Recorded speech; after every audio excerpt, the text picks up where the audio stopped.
വിലായത്തി ബുദ്ധ എന്ന നോവലിൻ്റെ 12ാം ഭാഗത്ത് പറയുന്നത് നമ്മുടെ മോഹനെക്കുറിച്ച് പറഞ്ഞുകൊണ്ടാണ് ആ ഭാഗം തുടങ്ങുന്നത്. അത് മോഹന് പ്രായത്തിൽ കവിഞ്ഞ് നല്ല വളർച്ചയൊക്കെ ഉണ്ടായിരുന്നു, നല്ല ചങ്കൂറ്റം, അധ്യാപകരോട് ബഹുമാനമൊക്കെ ഉണ്ട്, പക്ഷേ നല്ല തറുതല പറയും. അപ്പോൾ ഈ പ്രേമിള ടീച്ചർ നമ്മുടെ മോഹനെ പഠിപ്പിക്കുന്നതാണ്. അപ്പം പ്രേമിള ടീച്ചറിനോട് ഇതുപോലെ തറുതല പറഞ്ഞു. അപ്പം പ്രേമിള ടീച്ചർ ഭാസ്കരൻ മാഷിനോട് പറയുമ്പോൾ ഭാസ്കരൻ മാഷ് പറയുന്നുണ്ട്, കള ടീച്ചറാണ്, പിള്ളേരല്ലേ എന്നൊക്കെ പറയുന്നുണ്ട്. അപ്പം പറയുന്നുണ്ട്, സാറിന് നല്ല എന്തോന്ന് തണ്ടും തടിയൊക്കെ ഉണ്ട്, തന്നെയെല്ലാം മറവിരുകാരനാണ്, അതുപോലെയാണ് ഞാനെന്നൊക്കെ ചോദിക്കുന്നുണ്ട്. ഞാൻ നോക്കിക്കൊള്ളാം എന്നൊക്കെ സാറ് പറയുന്നു. എന്നിട്ട് 4ാമത്തെ പീരീഡ് കഴിയുമ്പോൾ മോഹനോട് ടീച്ചർ റൂമിലേക്കൊന്ന് വരാൻ പറയുന്നുണ്ട്. അങ്ങനെ മോഹൻ വരുമ്പം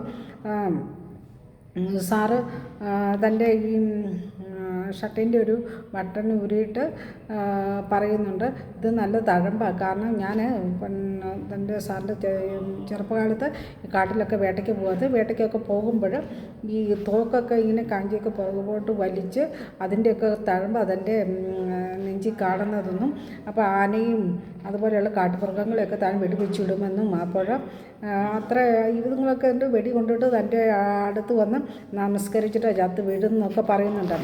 അവനൊന്നും മിണ്ടുന്നില്ല. എന്നിട്ട് പറഞ്ഞു, ഞാൻ വിളഞ്ഞതിനപ്പുറമൊന്നും നീ വിളയാൻ പോകുന്നില്ല എന്നൊക്കെ മനസ്സിലായോ എന്നൊക്കെ നമ്മുടെ ഭാസ്കരൻ മാഷ് മോഹനോട് പറയുമ്പം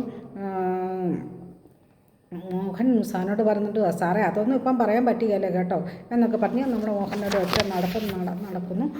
പിന്നെ 13ാമത്തെ ഭാഗത്ത് തൊട്ടടുത്ത കൊല്ലം 10ാം ക്ലാസ്സാണ്.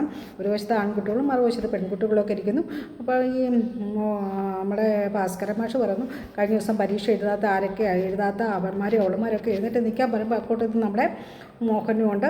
അപ്പം നീ എവിടെ പോയതായിരുന്നു ചോദിക്കുമ്പോൾ ഞാൻ ചന്ദനം ചുമക്കാൻ പോയി, അപ്പം 25 കിലോ ചുമന്നാൽ 500 രൂപ കിട്ടുമെന്നൊക്കെ പറയുന്നു.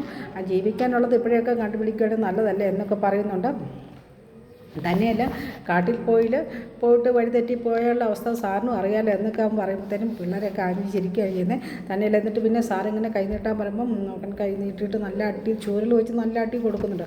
അപ്പോഴത്തേക്കും എന്തോന്നാ നമ്മുടെ ഈ മോഹൻ പറയത്തോട്ടെ, എൻ്റെ കയ്യിൽ നല്ല തഴമ്പുണ്ട്, അപ്പം സാറിന് ഇനി 5-6 പേരും കൂടെ അടിക്കാനുള്ളതല്ലേ, വെറുതെ സാറിൻ്റെ ശക്തി കളയല്ലേ എന്ന് പറയുമ്പോൾ എല്ലാവരും ഭയങ്കരമായിട്ട് പിള്ളേരൊക്കെ ചിരിക്കുന്നു.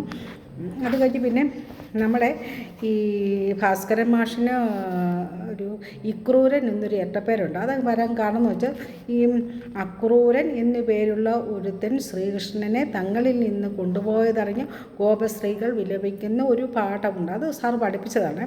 അപ്പം അന്നേരം തൊട്ട് ആ ക്രൂരൻ എന്നു പേരുള്ള ആ ക്രൂരൻ കൊണ്ടുപോയത് എന്നതാണ് പാഠഭാഗത്തുള്ളത്.